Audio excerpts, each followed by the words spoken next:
Oi gente, tudo bem com vocês? Nos últimos vídeos eu mostrei um pouquinho de Utah e das belezas naturais que tem lá. É um estado muito legal para se visitar aqui nos Estados Unidos, então a gente foi nos Goblins, Salt Lake City, é lindo lá. Mas algumas coisas eu deletei do vídeo, eu não mostrei para vocês, eu vou mostrar nesse vídeo. Eu vou explicar por que eu deletei. Muitas vezes, assim, quando eu viajo, eu filmo algumas coisas que eu deleto na hora que eu tô editando, né?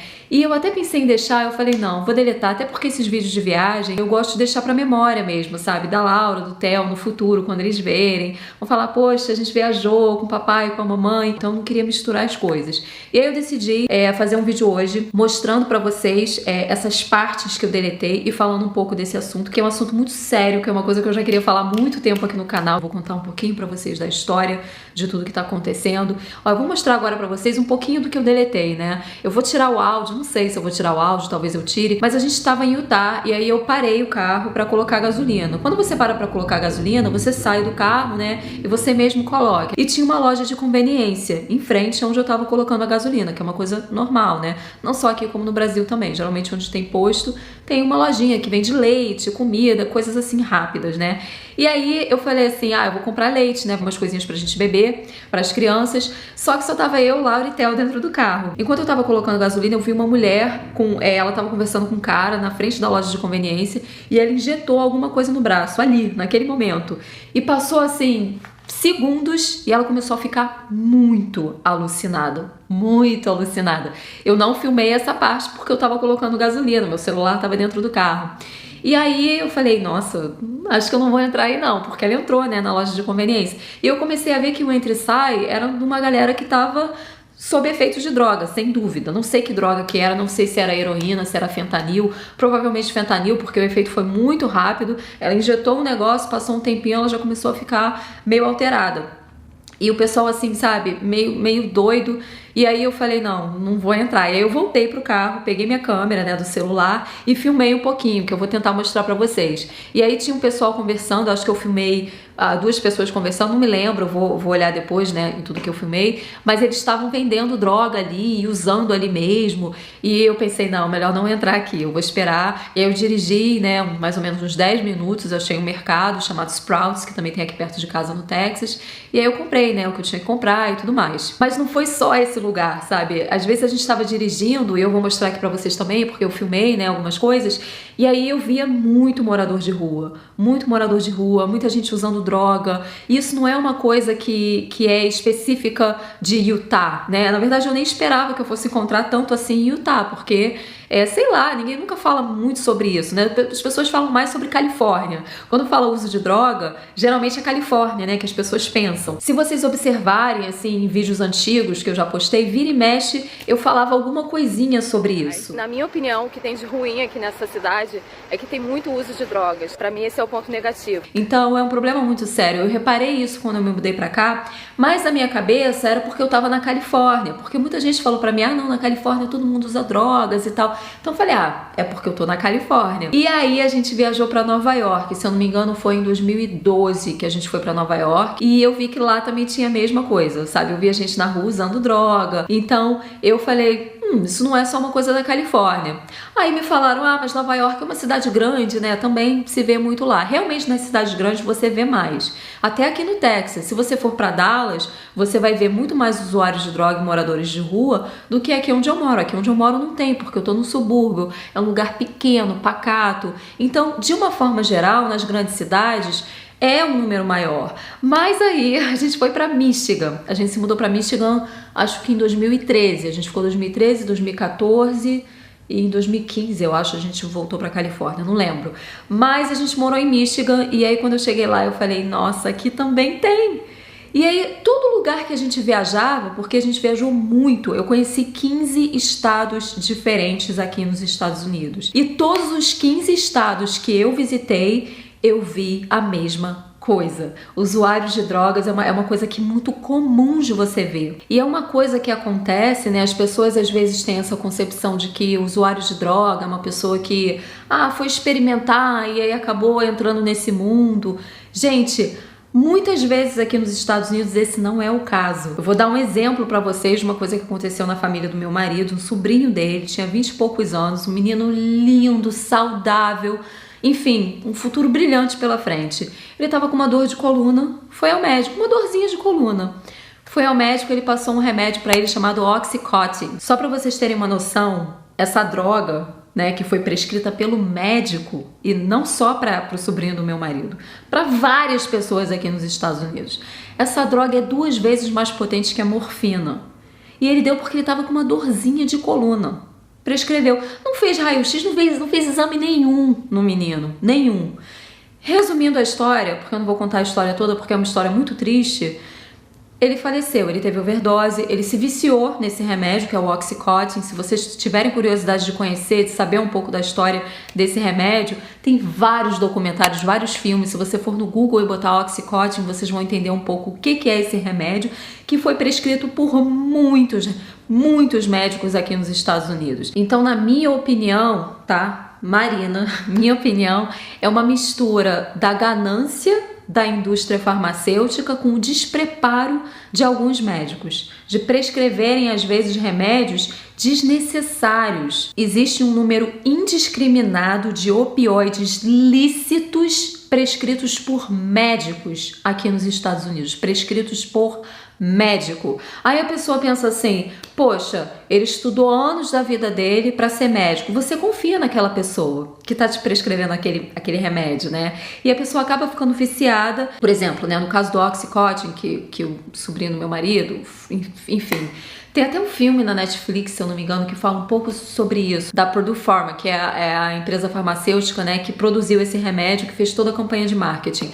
Mas esse Oxycontin, ele é tão viciante que a pessoa, ela sente necessidade sempre de aumentar a dose, e os médicos iam aumentando a dose, que foi no caso do sobrinho do meu marido.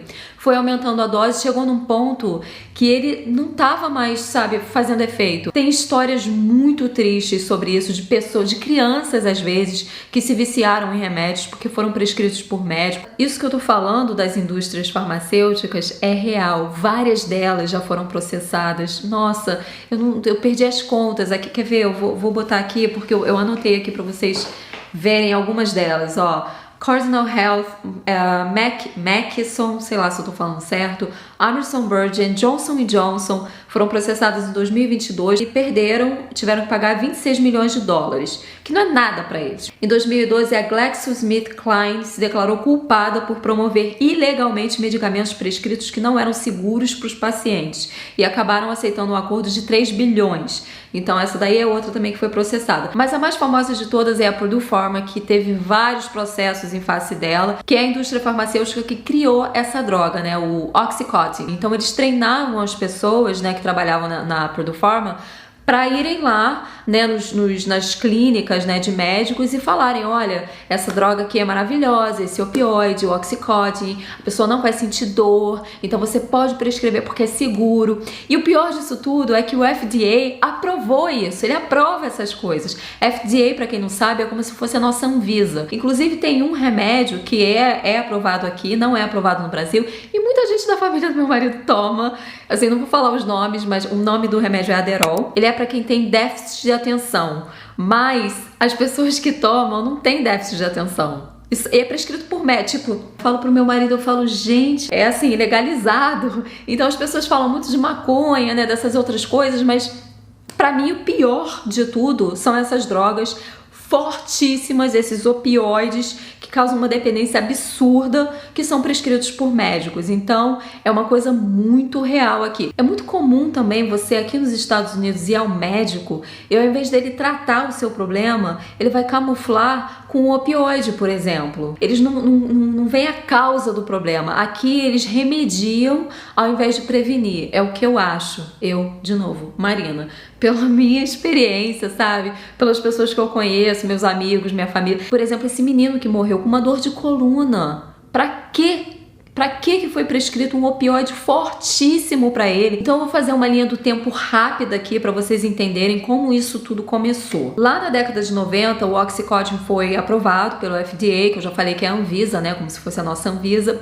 E aí começou uma leva de overdose, de usuários, de pessoas que nunca usaram droga na vida, que estavam viciados na rua, morrendo de overdose. Então começou na década de 90 por causa da Purdue Pharma, essa indústria farmacêutica que empurrou esse remédio para muitos americanos. E aí foi aquela confusão toda, muitas famílias entrando com ação contra essa empresa, né, a Purdue Pharma, tentaram, né, maneirar com a prescrição desse remédio, e em 2010 teve uma segunda leva de mortes, né, por causa de overdose de heroína. O que aconteceu? O Oxycontin, ele passou a ser proibido, não proibido, né, mas assim, os médicos só podiam prescrever em casos extremos mesmo. E aí as pessoas que já eram viciadas no Oxycontin precisavam de uma alternativa e foram para a heroína. Isso foi mais ou menos em 2010, né? Só para lembrar para vocês que a heroína, ela já foi um remédio também prescrito por médico. Então é sério isso, não é? Isso é fato real. A heroína, lá em 1900 e pouco, ela era vendida até para criança aqui nos Estados Unidos. Então as pessoas tomavam para tosse, para resfriado. Heroína era um remédio comum. Então, com o passar do tempo, eles começaram a ver que as pessoas estavam ficando muito viciadas naquele remédio. Então, muitas pessoas morreram também por causa de overdose, e eles resolveram proibir em 1924 ou 23, se eu não me engano, aqui nos Estados Unidos. Mas a heroína era um remédio normal, assim, sabe? Era tipo um Tilenol, ibuprofeno, era super comum. Então, na minha cabeça, já começou isso lá nessa época da heroína, que a heroína era um remedinho que o médico te passava ali. Então eu acho que é uma coisa geracional, assim, já vem de muito tempo, sabe, aqui nos Estados Unidos. Aqui é tão difícil você conseguir algumas coisas e outras não. Então tudo é dinheiro. Tudo nos Estados Unidos é por causa de dinheiro, tenho certeza disso. Aliás, no mundo, né? No mundo, gente, vamos combinar, né? Qualquer país. Mais recentemente teve uma onda de ainda está tendo, na verdade, é uma coisa muito triste. Inclusive, quando eu tava no Brasil, a sobrinha do meu marido, a gente estava lá, né? Ela ficou lá com a gente e tudo mais, e ela mora num lugar chamado Portland, no Oregon. E ela falou que lá tá muito descontrolado, tá assim, tá difícil a situação. É muito usuário de droga na rua, sabe? Em tudo que é lugar, é muito difícil de ver. Esse tipo de coisa é triste. Hoje em dia o que está acontecendo aqui é um consumo descontrolado de uma droga chamada fentanil. Essa droga é 100 vezes mais potente do que a morfina. 100 vezes. 100. É assim, assustador. É assustador. Eu podia mostrar pra vocês imagens das pessoas usando essa droga. Talvez um dia eu mostre, gente, mas é muito pesado de ver. É triste. Nossa, e é uma coisa que tá acontecendo agora. As pessoas estão usando essa droga, mesmo sabendo que elas vão morrer, mesmo sabendo que, sabe, é muito difícil, porque é uma coisa tão poderosa que se você usar um pouquinho a mais, você morre na hora. E o meu vizinho aqui, né, do Texas, ele é bombeiro. E outros dias estava conversando, né? Como eu já falei, eu converso muito sobre esse assunto, sobre drogas, com todo mundo, porque é uma coisa que me interessa, porque eu tenho muita preocupação com relação aos meus filhos, no futuro, sabe? Escola, eu tenho muito medo disso. Até porque meu marido já perdeu algumas pessoas da família dele por causa disso. Me preocupa. E esse meu vizinho que é bombeiro, eu tava, né, curiosa, falando assim, quando você recebe uma ligação, né? Vocês lá, os bombeiros, geralmente qual é a situação? Aí ele falou pra mim, geralmente é overdose. Eu falei, aqui no Texas?